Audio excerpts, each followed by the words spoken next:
நான் அதிரசம் சுட போகிறேன் பாருங்கள். இந்த அதிரசத்துக்கு ரெண்டு டம்ளர் பச்சரிசி எடுத்து நல்லா 2 மணி நேரம் ஊற வச்சுட்டு மிக்சியில் அரைச்சிட்டு தண்ணி நல்லா வடிகட்டிட்டு மிக்சியில் அரைச்சிட்டு இந்த மாதிரி பாகு காய்ச்சி ஊற்றி கிண்டி வச்சு ஒரு 2 நாள் 3 நாள் கழிச்சு இப்போ அதிரசமாக தட்டுறேன் பாருங்கள். சூப்பராக இருக்குது. இந்த அதிரசம் எண்ணெய்க்குள்ளே போடுறேன் பாருங்கள்.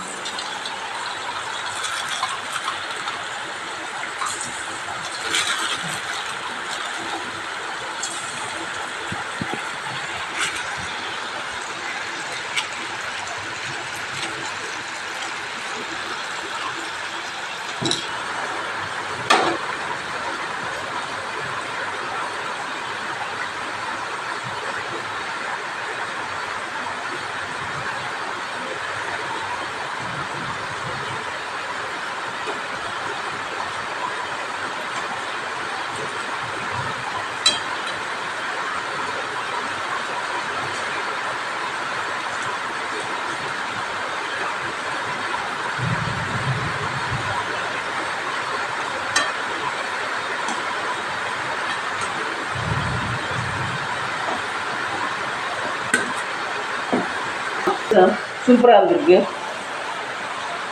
அதிரசத்துக்கு மாவு சேர்க்குறதுனா எப்படி சேர்க்குறதுனா அது ஒரு நாள் வீடியோ போடுறேன். இன்றைக்கி மாவு சேர்த்து வச்சுட்டேன், அது வீடியோ எடுக்க முடியல. இப்போ சுடுறது மட்டும்தான் வீடியோ எடுத்துருக்கேன். மாவு எப்படி சேர்த்து இடித்து இது வெல்லம் போட்டு பாகாச்சி ஊற்றி மாவா செய்கிறேன்னு காட்டுறேன் பாருங்கள் ஒரு நாள் வீடியோவில். இந்த வீடியோ பிடிச்சிருந்தா லைக் பண்ணுங்கள், ஷேர் பண்ணுங்கள், கமெண்ட் பண்ணுங்கள், சப்ஸ்கிரைப் பண்ணுங்கள்.